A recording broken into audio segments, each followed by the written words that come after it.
Ladies and gentlemen, we are here. We are live. This is Bob's Corner, episode 13. Episode 13. Welcome to the new year 2026. I'd like to welcome all for showing up here today. I'd like to thank you all for being here, for sharing this new year with me. Glad to see you all made it here. Uh, First of all, first and foremost, we got to give ourselves a round of applause. A round of applause for making it to a new year. Round of applause to share life with one another. Another new year to carry legacies on. Well, we just want to give you all the thanks and praise. Well, I'd like to welcome you all to Bob's Corner. This is episode 13. 13 in the making.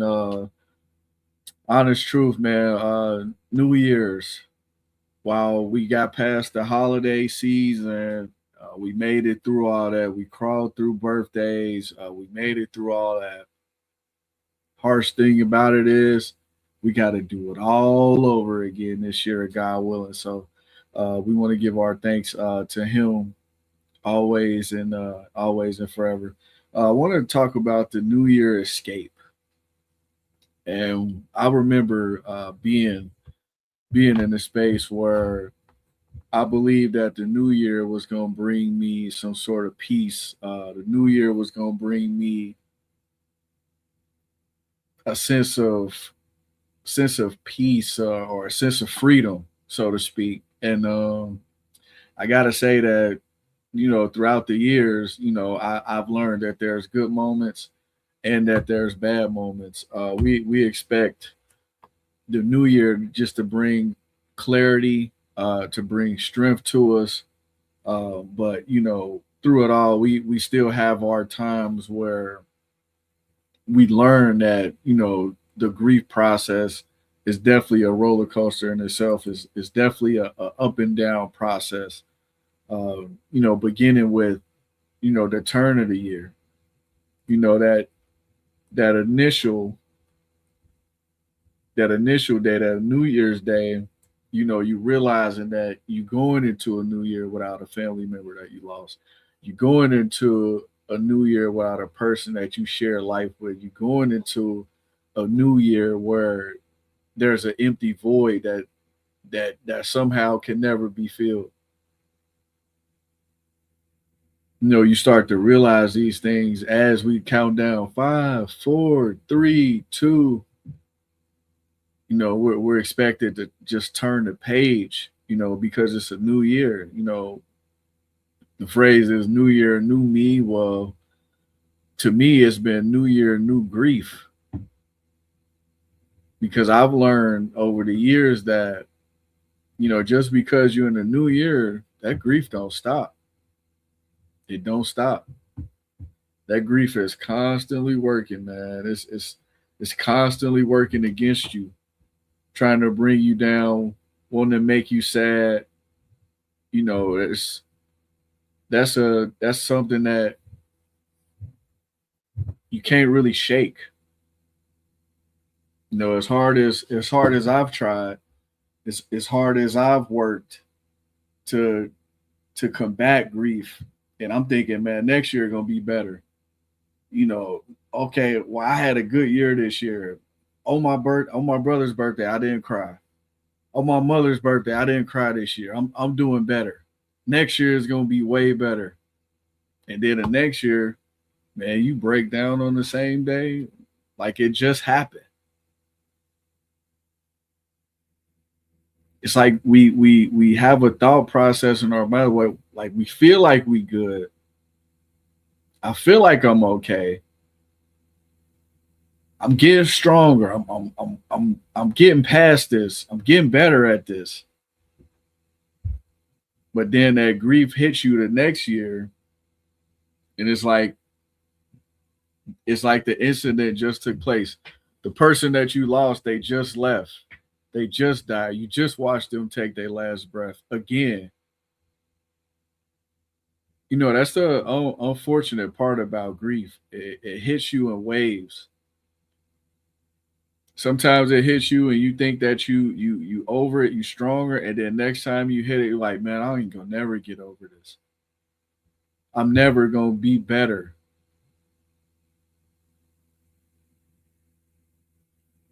So I've been conscious now, very, very conscious, trying to be aware of dates and and being able to give myself grace for believing in myself, for believing that this is just a phase. Grief is a phase. It's not something that lasts forever. It does take you down. It can take you down a dark hole, take you to a very, very dark place. But eventually those lights come on. Eventually you start to realize that the people that you lost is going to want you to live for the day. They're going to want you to live for the future. So we can sit in sorrow and and wonder why me, and try to find somebody to blame and deflect anger on the people that surround us that's trying to show us love. Or we can look within ourselves and become better. We can look within ourselves like, hey, I know I'm down and out right now, but what's going to get me to a happy place? What's going to get me to a place where I can rejoice in the memory of a loved one instead of drown in sorrow and drown in grief and drown in depression? Can I write it down? Can I write my feelings down instead of being emotional around people that surround me? Can I read a book to give me some strength to go on? Can I watch Bob's Corner on Wednesday night at 8 p.m. so I can feel connected to somebody that's feeling the same way that I feel? There's a lot of things that can help us through these dark times, through these dark periods, but we have to do the work. Because while we feel like we can escape in the new year, we feel like it's a clean slate for us. This year is going to be better. We have to put that work in to ensure that we're doing just that. We have to. There's no other way. I wouldn't be here in front of you speaking to you right now if I didn't do the work myself. I've seen therapists, I've seen counselors. I talk to God, I pray, I take nature walks, I read, I go exercise, I cook, I spend time with my family.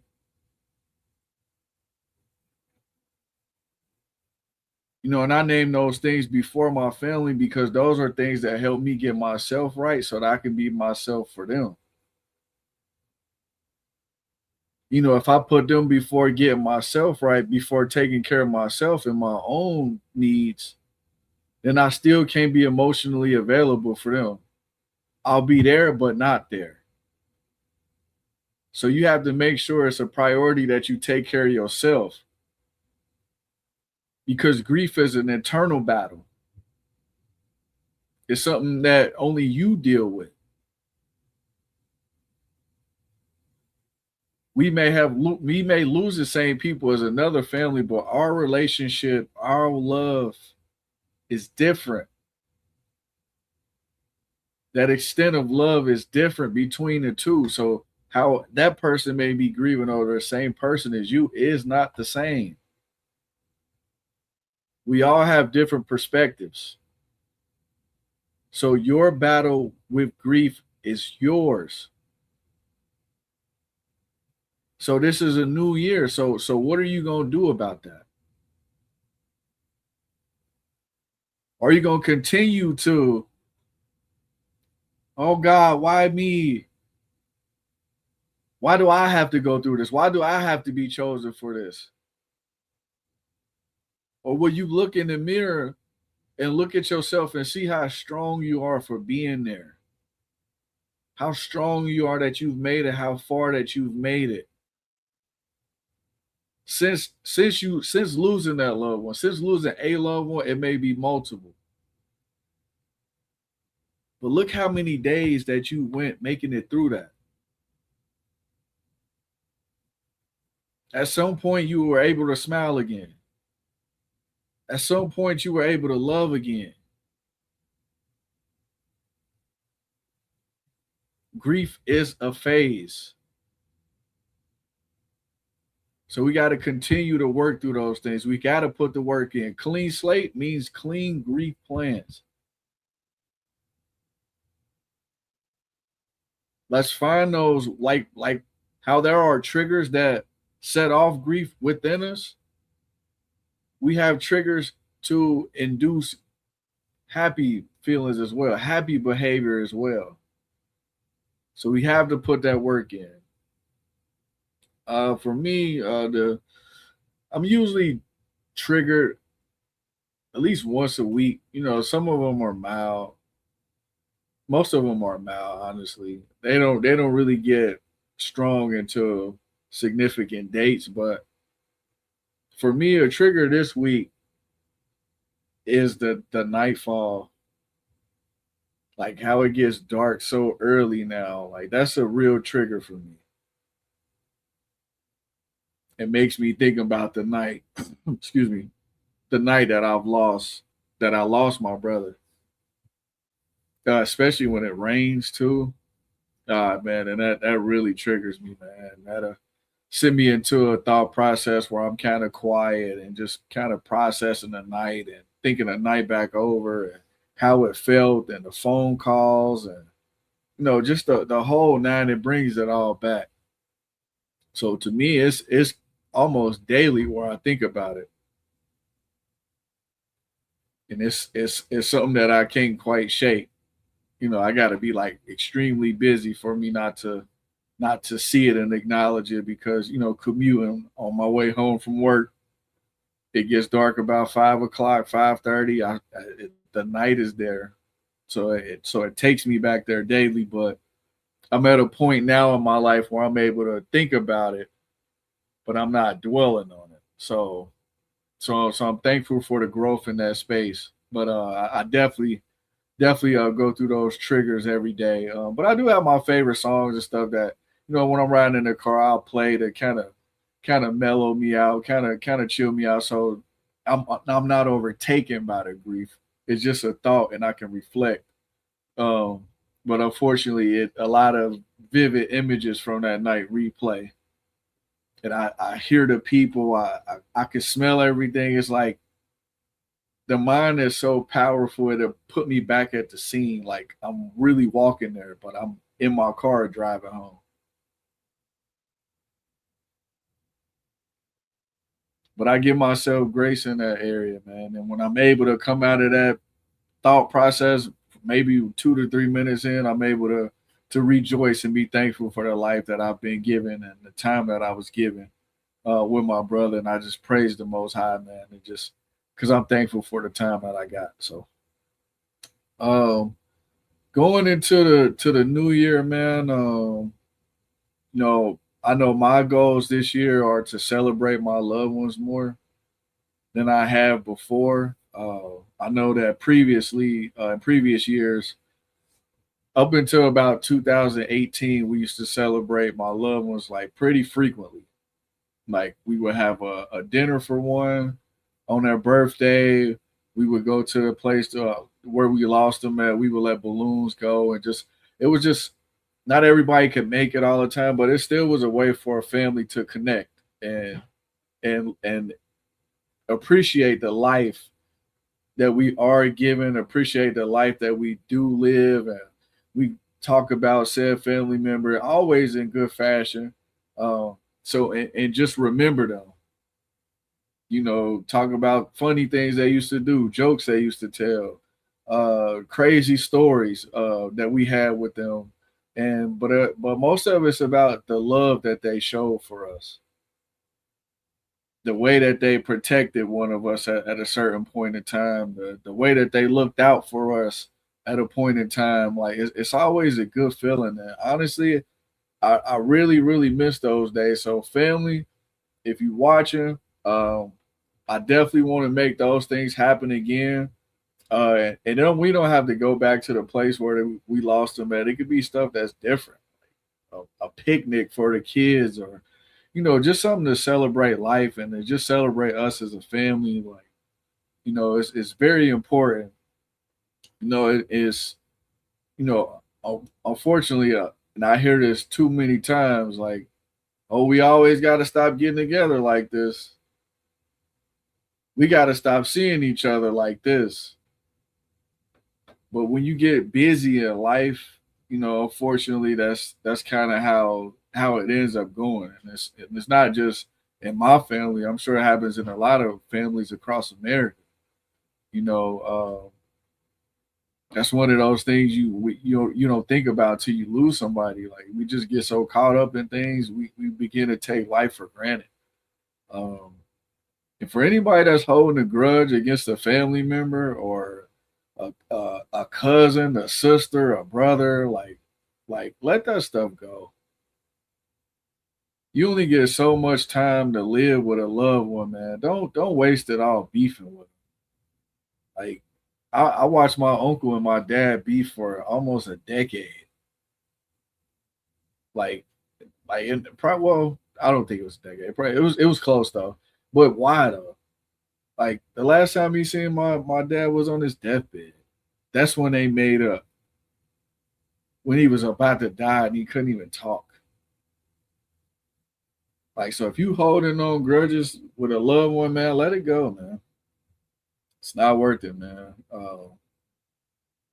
So we got to think about each other, like, as we live life, as we move on, because only the love around you can help you cope with losing a loved one, especially somebody that took care of you, that looked out for you. Like, you feel like they was your rock. Like, nobody had you but them. Like, man, you have to lean on the family around you. You have to. You have to. I'm gonna play a video here. Is speaking to carrying grief in the new year, man, and thought it was a real powerful segment here. Just give me 1 second. I'll play this for us.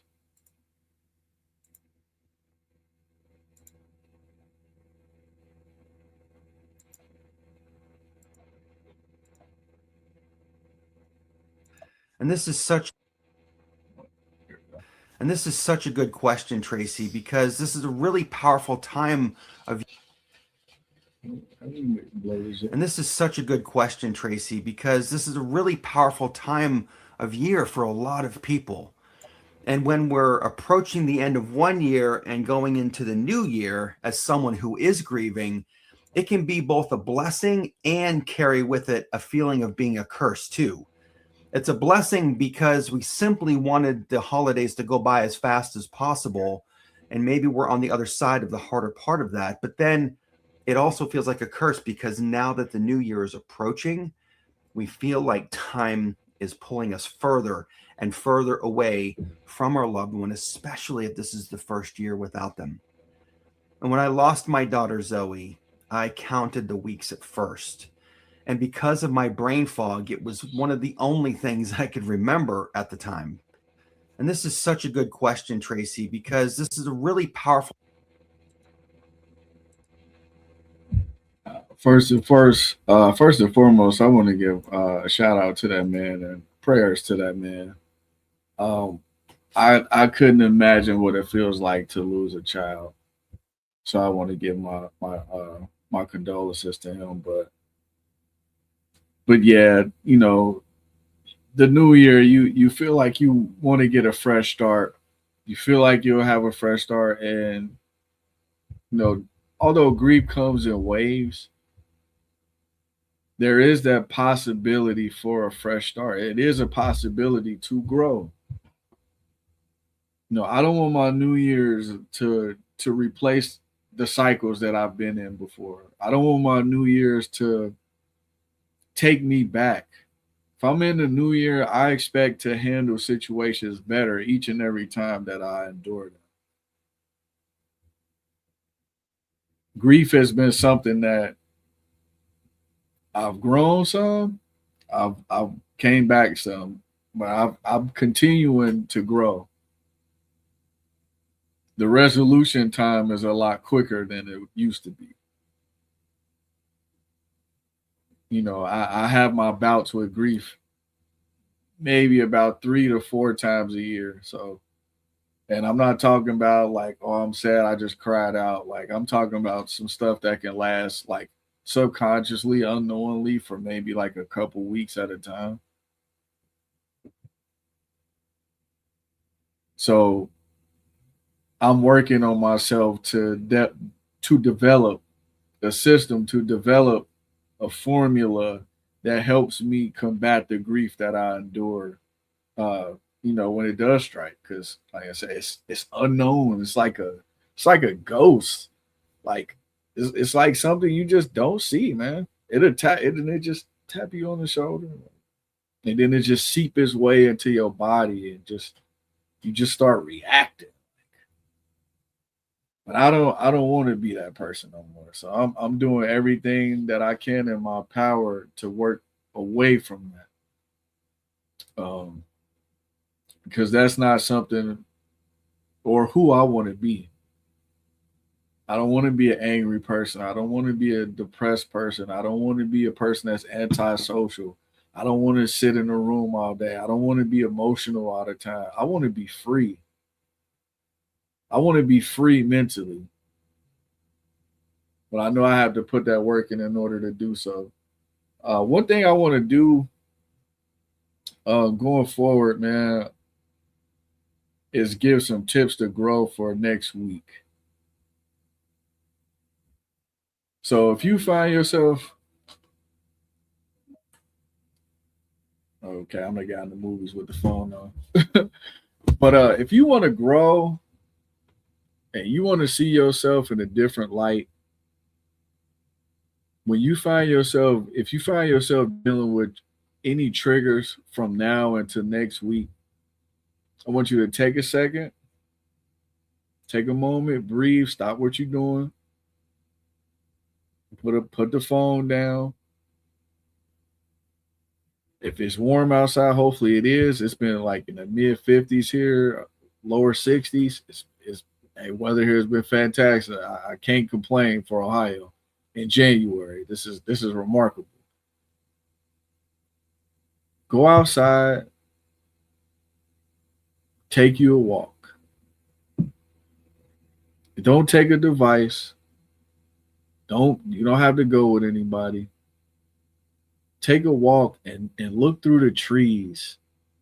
If you can see the sun through the trees, or if you can see the sky through the trees right now, if it's not raining where you are, take advantage of that. Look up to the sky, look up to the heavens, and praise God. Say hello to whomever you're thinking about. And if you have to shed a tear while you're doing it, then do that. Make sure you hydrate while you're out there. Pick your favorite song. Take the time to build. Take the time to build yourself up. If you're a person that like to exercise, you just kind of in the funk, you're not feeling well. You're thinking about a loved one that passed away. It might have been in January. It might have been around Christmas. It might be coming up here soon. Go to the gym, get you a nice workout in, build you up a nice sweat. Get your body together, get your mental together. Working out for me helps me get my mind right. When I'm working out frequently, I'm thinking about eating better. I'm thinking about fattening my bank account. I'm more strategic. I'm more thoughtful. I plan better. Like grief is something that we just never see coming, unfortunately. Never see it coming. So our goal is to ensure that we taking those necessary steps to be better. Say their name. Say your loved one's name to the sky. Talk to them.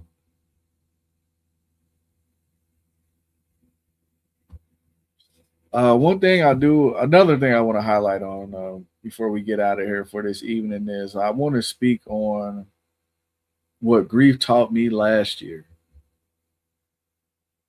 In 2025, man, I can say that grief taught me that it'll decide when it's done with you.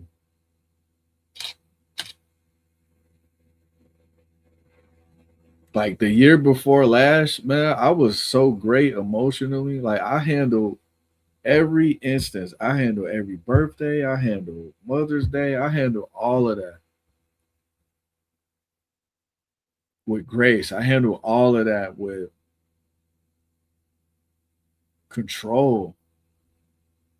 I felt like I was in control of my emotions. I felt like I was really growing. But then 2025 roll around, and it's like all those same days that I was good last year, this year, I was nothing. I was nothing this year, man. I was emotional this year, man. Jeez. Well, last year, we now 2026, but I was super, super emotional last year, man. I went through the ringer last year, man. Just with the with birthdays, with the holidays, with the court case that I had to deal with, man. It was a lot on my plate last year emotionally. I had to put my emotions on hold and be there for my wife that I love dearly. I had to be there for her. So I had to put what I was going through on pause to be there for somebody else. And I know I wasn't there 100%, but I gave her as much as I had left. So this year, I'm praying for a more steadfast year, a year of growth, a year of conquering, a year of quick resolutions. Any problem that I have, any issue, any emotion that I have, I want to be able to resolve that within minutes, not hours, not days, not weeks, not months. I want to resolve it right then and there.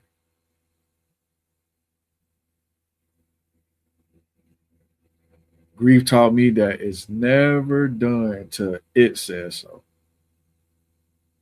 But you have the power to decide how long you're going to deal with it when it shows up. You got the power to say how long you going to fight. You got the power to fight that when it shows up. We got the power to fight back. That's what we working through because grief don't show up and we got to be ready. We got to be ready. At Bob's Corner, we get ready to fight grief when it show up. We strengthening our mind. We strengthening our body. We strengthening our grief plan when he shows up. When the big bad grief show up, we ready for it. We not scared. Here at Bob's Corner, we not scared when grief show up. We ready for them. So I like to thank y'all for showing up here tonight, man. Everybody that tapped in, everybody that tuned in, man. Thank y'all for showing up here at Bob's Corner, man. We really enjoy the support. Hopefully, y'all enjoyed my new commercial that I put up on Facebook and Instagram earlier today. If you haven't seen it, man, it's posted on my page. Check it out. I will be reposting it as well. We just piecing up clips and we giving this to the people, man, because our objective here is to grow. Our objective here is to grow with one another. And we've grown from 2025 now to 2026.